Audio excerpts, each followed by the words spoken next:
সময় কত হয়েছে তা জানতে পারব। অনেক দূর থেকে যেন মোরগের ডাক ভেসে আসছে। আমি ভাবলাম ভোর হয়ে গেছে। মাছ ধরার সকল সরঞ্জাম নিয়ে তাড়াতাড়ি বেরিয়ে পড়লাম মিঠুদের বাড়ির উদ্দেশ্যে।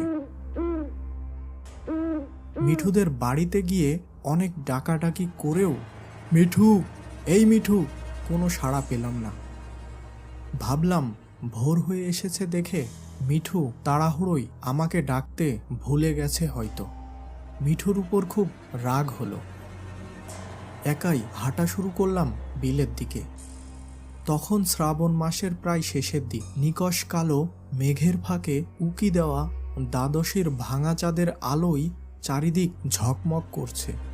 কাজেই রাত না ভোর তা বোঝার কোনো উপায় নেই।